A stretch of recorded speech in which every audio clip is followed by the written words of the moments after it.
여러분 안녕하십니까. 3월 2일 목요일 넘치는 우리 교회 매일 묵상을 시작하도록 하겠습니다. 오늘 본문 말씀은 마태복음 15장 21절부터 39절까지 말씀입니다. 어제 본문에 예수님께서 계셨던 것은 게네사렛 근처였습니다. 갈릴리 바다 주변이라는 거죠. 오늘은 어디로 이동하시냐면 두로와 시돈 지방으로 이동하십니다. 두로와 시돈은 이방인의 지역이라고 생각하시면 됩니다. 저희가 전에 두로와 시돈에서 한번 살펴보았었는데 그렇게 이방인들이 거주하는 지역으로 예수님께서 가셨다는 겁니다. 그러니 예수님께서는 유대인들 뿐만 아니라 이방인에게도 복음을 증거하셨고, 그렇게 복음을 받아들인 사람들은 이방인이든 유대인이든 다 구원받음을 우리에게 보여주고 계십니다. 여러분 잘 아시겠지만 이 시돈 지방에 속해 있는 지역 이름이 하나 있는데 그게 사르밧이라는 지역입니다. 사르밧은 딱 누가 떠올라야 되냐면 엘리야가 떠올라야 됩니다. 사르밧에 살고 있는 한 여인을 돕고 또 도움을 받았던 사람, 그 사람이 바로 엘리야였습니다. 이렇게 두로와 시돈 지방에 가셔서 가나안 여인을 만나게 됩니다.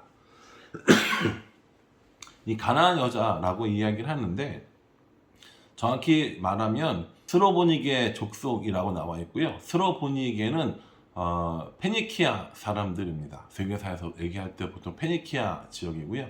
오늘날로 말하면 어디쯤이냐면 시리아 안팎이라고 보시면 될 것 같습니다. 예수님께서 그렇게 두로와 시돈 지역을 다니시다가 한 여인을 만나게 됩니다. 이 여인이 뭐라고 이야기를 하냐면 22절에 가나안 여자 하나가 그 지경에서 나와서 소리질러 이르되 주 다윗의 자손이여 나를 불쌍히 여기소서 내 딸이 흉하게 귀신 들렸나이다. 이렇게 얘기합니다. 예수님, 제 딸이 귀신 들렸는데 좀 고쳐주세요. 저를 좀 불쌍히 여겨주세요. 라고 이야기를 하는 겁니다. 평상시 같으면 그냥 그래 내 딸을 구원받았다 라고 하시면 될 일을 예수님께서 아무 말씀 안 하시는 겁니다. 아무 말씀도 안 하세요. 제자들이 이렇게 딱 보니까 분위기 딱 보니까 아는 거 아니에요. 예수님 고쳐주려고 그랬으면 벌써 고쳐줬을 거 아닙니까? 그런 예수님께서 고치실 마음이 없구나 라고 생각합니다. 근데 이 여자가 계속해서 소리를 지르는 겁니다. 여기 22절에 보면 소리 질러 이르되 이렇게 얘기했는데 이 소리 지르다는 뜻은 쉬지 않고 계속 소리 질렀다는 뜻이거든요. 그러니까 이 여자가 쫓아오면서 예수님한테 계속 얘기를 하는 거예요. 예수님, 우리 딸 좀 고쳐주세요. 우리 딸 좀 고쳐주세요. 라고 얘기하는데 예수님께서 아무런 반응이 없으시니까 제자들이 고쳐주실 마음이 없으시네 라고 생각하면서 뭐라고 하냐면 예수님, 저 여자 너무 시끄러운데 그냥 보내시는 게 어떻겠어요? 라고 이야기를 합니다. 23절에 예수는 한 말씀도 대답하지 아니하시니 제자들이 와서 청하여 말하되 그 여자가 우리 뒤에서 소리를 지르오니 그를 보내소서 라고 이렇게 합니다. 이 말씀은 고쳐서 보내세요, 고쳐서 보내주시는 게 좋을 듯 합니다가 아니라 예수님 안 고쳐주실 거니까 빨리 가라고 하세요 라고 이야기를 한 겁니다. 여기서 궁금한 점 하나, 왜 예수님은 고쳐주시지 않았을까요? 여러 가지 이론들이 있지만 저는 이것이 예수님이 이 여인에 대한 테스트라고 생각을 합니다. 저는 예수님의 세 가지 테스트가 있다고 생각하는데 대답 안 해주신 게 첫 번째 테스트인 거죠. 대답을 안 하면 어찌하나 보자 였습니다.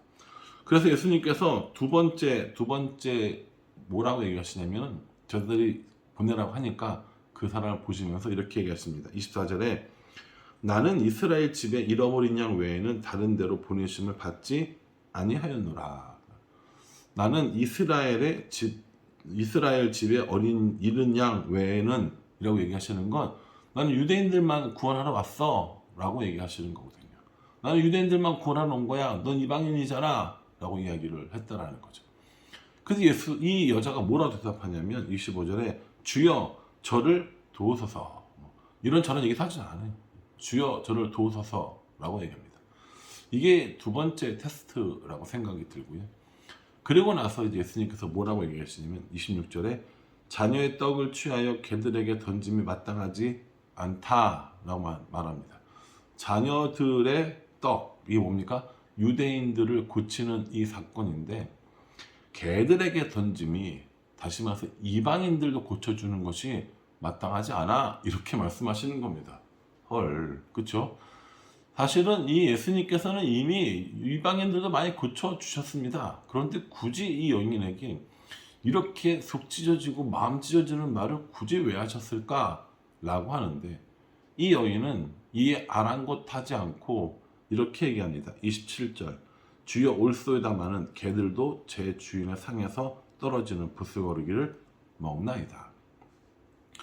나는 개한테 주지 않을 거야. 이방인이 너희는 개랑 똑같잖아. 라고 이렇게 예수님께서 평상시와 다르게 이야기를 하시니까, 이 가나안 여인이, 아니 개라니요, 그거 좀 말이라고 하시는 거예요? 아니 안 고쳐주면 안 고쳐줄 것이지 뭐 그렇게 잘났다고 괜히 많이 이런 소리를 하십니까? 라고 덤벼들었으면 아마 이 여인은 고침받지 못했겠죠. 이 여인의 딸은. 근데 이 여인이 이렇게 얘기합니다. 맞습니다. 저는 개입니다. 개랑 똑같습니다. 그런데 그 개들도 주인의 부스러기, 주인의 빵 부스러기를 먹고 살지 않습니까? 그러니 제 딸 좀 고쳐주세요. 라고 이야기하는 겁니다. 참, 그쵸. 네. 저는 이 여인의 간절함을 예수님께서 테스트하셨다고 생각을 했습니다. 그래서 이걸 테스트라는 말을 썼는데, 얼마나 간절한지 한번 보자 라고 하신 거죠. 그래서 무관심하기도 하셨고요. 나는 너한테 별로 관심이 없어. 나는 유대인들을 고치러 온 거야. 너는 걔랑 똑같지 않아? 이렇게 얘기하신 거죠. 근데 이 여인은 자신이 개처럼 취급받는 것도 다 용납할 테니 제발 제 딸 아이를 고쳐주세요 하면서 자신의 간절함을 예수님께 보여주고 있습니다. 이 간절함을 예수님은 뭐라고 얘기하셨냐면 믿음이라고 얘기하셨습니다. 그래서 28절에 이에 예수께서 대답하여 이르시되 여자여 내 믿음이 크도다 내 소원대로 되리라 라고 말씀해 주십니다. 믿음이 없다 있다 개념 아니라고 저번에 말씀드렸습니다. 믿음이 작다 혹은 적다 크다의 개념이라고 말씀드렸습니다. 이 여인이 무관심한 것도, 유대인들을 위해서 왔다고 해도 너는 개와 같아 라고 이야기하는 이 모든 것들도 다 받아들이고, 오직 예수님이 이 자신의 딸을 고칠 수 있다고 고백한 이 믿음이 예수님 보시기에 정말 큰 믿음이었다는 겁니다. 그래서 그를 칭찬해 주시고 병을 고쳐 주시는 것을 보게 됩니다. 저는 이 말씀을 묵상하면서 나는 이런 간절함이 있을까? 나는 이런 갈급함이 있을까? 라는 생각을 했습니다. 내가 원하는 일을 이루기 위해서, 믿음을 더 크게 하기 위해서 삶에 얼만큼 간절함을 가지고 살아가는가? 라고 제 스스로에게 한번 물어보았습니다. 이 가나안 여자가 자신의 간절함, 자신의 소원을 이루기 위한 이 간절함을 예수님께 증명해 보일 때 예수님은 이 사람을 향해서 믿음이 크다라고 말씀하고 계십니다. 저도 이렇게 저의 간절한 소원들을 이루는 사람이 되었으면 좋겠습니다. 그런데 저의 욕심에 따라 이루는 소원이 아니라 믿음을 따라 이루는 소원이 되었으면 좋겠습니다. 저는 우리 교회가 부흥되기를 원합니다. 부흥되어서 많은 사람들이 함께 예배드리고 좋고 큰 건물에서 예배드리는 거 저 좋습니다. 그런데 그 마음의 소원이 나의 욕심에 의해서가 아니라 믿음으로 만들어지는 그런 상황이 되었으면 좋겠다는 생각을 합니다. 결과는 똑같거든요. 교회가 사람들이 많아지고 교회가 큰 건물에 들어가는 거, 예, 그거 똑같습니다. 그런데 다른 사람들은 아무도 몰라도 하나님께서는 그게 믿음인지 욕심인지 아신다는 거예요. 이 여인이 이렇게 간절하게 부르짖는 것이 자신의 욕심을 이루기 위해서가 아니라 저 예수님만이 내 딸을 고쳐줄 수 있다고 하는 믿음. 그러니 어떤 일이 있어도, 어떤 취급을 당해도, 개라는 소리를 들어도 나는 예수님이 나를 고쳐줄 수 있다고, 나의 딸을 고쳐줄 수 있다고 믿어 라고 고백한 거죠. 사랑하는 성도 여러분, 우리도 이렇게 간절한 믿음의 고백이 필요할 것이라고 저는 생각합니다. 우리는 정말 이렇게 간절한 믿음을 가지고 있는지에 대해서도 생각해 볼 필요가 있습니다. 그러니 사랑하는 성도 여러분, 저와 여러분들은 이 믿음 안에서 살았으면 좋겠어요. 욕심으로 소원을 이루려고 하는 것이 아니라 믿음으로 소원을 이루는 삶을 살아가는 것, 이것이 진짜 하나님이 우리에게 요구하시는 믿음의 내용이 아닐까라고 생각을 합니다. 이렇게 예수님께서 사역하시고 나서 이제 어디로 옮기시냐면 갈릴리 호숫가에 이르십니다. 거기서 또 사람들이 많이 모이니까 또 그들을 고쳐주시고 또 그들을 치유해 주시는 모습들을 보여주십니다. 이렇게 사람들을 고치고 또 치유하시는 일들을 오랫동안 하다 보니 3일이나 지났는데, 이 3일을 지나고서 예수님은 다른 지역으로 이동하셔야 되는데, 사람들을 이제 흩어야 되는데 3일 동안 먹을 것이 없이 먹지도 않고 계속 이렇게 치유하고 말씀 전하는 일이 있었던 겁니다. 그랬더니 예수님께서 이 사람들을 그냥 보내면 큰일 나겠다 싶은 마음에 성경에서는 불쌍히 여기사라고 이렇게 말씀하십니다. 또 그들에게 또 먹을 것을 주게 합니다. 예수님 똑같이 물어보시죠. 이 사람들을 먹을 것을 줘야겠는데 너희에게 떡이 몇 개나 있느냐, 얼마나 있느냐 라고 물어보십니다. 제자들이 떡 7개 있고요, 물고기 한 2마리 정도 있는데요 라고 이야기를 하고, 예수님께서 축사해 주시고 기도해 주시고 나누어 주니까 4,000명 정도가 먹었다는 겁니다. 여자와 아이들을 제외하고 4,000명이니까 보통 한 10,000명, 15,000명 정도 이야기를 합니다. 장정만 5,000명일 때부터 15,000에서 20,000명 정도 얘기했으니까 4,000명 정도면 10,000에서 15,000명 정도 이야기를 하는 거죠. 여기 앞에 나왔던 오병이어와 닮은 칠병이어라고 불리는 기적입니다. 떡이 7개여서 7병, 물고기 2마리여서 이어, 이렇게 되는 거죠. 어떤 학자들은 오병이어 이 기적과 칠병이어의 내용은 같은 것이라고 주장하는 학자들도 있습니다. 그런데 이 여러 가지 디테일한 부분들을 보면 좀 다릅니다. 오병이어는 베세다 들판에서 일어났던 일인 거고요. 물론 갈릴리 호수 지역에 포함되어 있긴 하지만 예수님께서 두로와 시돈 지역에 올라오셔서 베풀었던 장면이고, 또 이들은 3일 동안이나 같이 있었다고 말하고 있습니다. 여러 가지 다른 점과 또 같은 점이 있다고 보여진다는 거죠. 아마 같은 점은 예수님께서 이 무리들을 불쌍히 여기신 이걸 겁니다. 예수님께서 무리들을 불쌍히 여기셔서 오병이어도 칠병이어도 베풀어 주셨고요. 또 여전히 제한적인 상황이 있었어요. 우리가 오병이어 때 살펴봤지만 빈들이고 늦은 시간이고 우리한테 가진 건 이거밖에 없어 라고 얘기했는데, 오늘 마찬가지로 여기도 빈들이라고 하고 늦은 시간이라는 말은 안 나오지만 여전히 우리에게 있는 것은 물고기 2마리, 떡 7개밖에 없습니다 라고 얘기하죠. 그게 이런 부분들은 비슷한 점이 있지만 차이점은 일단 물고기가 똑같지만 떡은 7개로 다르고요. 또 하나는 12바구니와 12광주리도 다릅니다. 오병이어에서 먹고 남은 건 12바구니라고 나오거든요. 근데 이 칠병이어의 기적에서는 12광주리라고 얘기합니다. 바구니나 광주리나 그놈이 그놈이지 라고 얘기했으면 어쩔 수 없지만 의미상 바구니보다 광주리가 큽니까? 예, 바구니보다 광주리가 크지요. 그래서 일부 학자들은 남겨진 음식이 더 많은 것으로 보아 이제 바구니보다 광주리가 크다는 거죠. 훨씬 더 많은 사람들이 먹지 않았겠는가?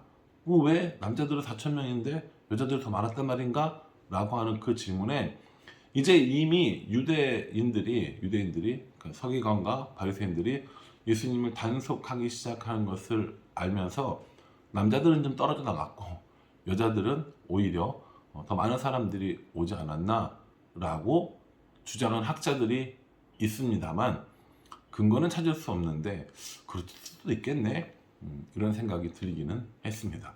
그런 차이점이 있는 거고요. 예수님께서 이 오병이어의 기적에서는 제자들을 따로 떼놓으시거든요. 이 무리들하고. 근데 이 칠병이어의 기적에서는 예수님이 제자들과 함께 움직이시는 모습을 보여줍니다. 그러니 오병이어와 칠병이어는 각각 다른 이런 기적이라고 보는 게 맞을 듯 합니다. 오늘 본 말씀 통해서 가나안 여자에 대해서 또 갈릴리 사역을 또 칠병이어의 기적에 대해서 살펴보았습니다. 아침에는 가나안 여자에 대해서, 점심에는 갈릴리 사역에 대해서, 또 저녁에는 이 칠병이어의 기적에 대해서 이렇게 차근차근 묵상해 보면 좋겠다라고 요 앞 강의에서 녹화를 했었는데 그게 또 잘못돼가지고 다시 찍었거든요. 그 앞부분은 말씀 안 드렸는데 그래도 또 말씀드리는 이유는 정말 그렇게 우리가 매 순간 말씀을 묵상하면서 살았으면 좋겠다라는 생각 때문에 굳이 다시 말씀을 드립니다. 가나안 여자의 큰 믿음, 그리고 갈릴리에서 사역했던 그 사역의 모습들, 칠병이어를 베푸시면서 사람들을 긍휼히 여기셨던 그 모습들을 우리가 잘 기억하면서 오늘 우리도 그렇게 말씀과 동행하며 예수님과 동행하는 삶을 살아갈 수 있기를 주님의 이름으로 축복합니다. 기도하겠습니다. 하나님, 가나안 여자는 정말 간절한 마음을 가지고 있었습니다. 너는 개와 같아 라고 하는 예수님의 이 말씀에도 아랑곳하지 않고 네, 저 개 맞습니다. 그렇게 고백까지 합니다. 저는 그럴 수 있을까 생각해 보면 저는 이런 소리 듣고는 나는 못하겠어 라고 할 것 같습니다. 그러니 하나님, 저에게 이런 어리석은 생각들을 버리고 원하고 바라고 간절한 것들을 이루기 위해 더 예수님을 붙잡고 더 예수님께 크게 소리 지를 수 있도록 인도하여 주시옵소서. 예수님 여전히 갈릴리에서 사역하시고 또 칠병이어의 이런 기적들을 통하여서 사람들을 긍휼히 여겨주심을 우리에게 보여주십니다. 저도 예수님처럼 사람들을 긍휼히 여기고 사람들과 함께 예수님을 따라가는 그런 삶을 살 수 있도록 인도하여 주시옵소서. 하나님, 오늘 대부분의 학생들이 개학을 하고 학교를 갔습니다. 하나님께서 기억하신 바 되셔서 아이들의 새로운 시작 가운데 하나님께서 함께 해주시고 두렵고 또 떨리지 않도록 하나님께서 저들의 마음을, 생각을 지켜 보호하여 주시옵소서. 예수님의 이름으로 기도합니다. 아멘. 예, 여러분, 오늘 하루도 말씀 안에서 또 말씀과 함께 말씀과 동행하는 삶을 살 수 있기를 간절한 마음으로 부탁합니다. 감사합니다.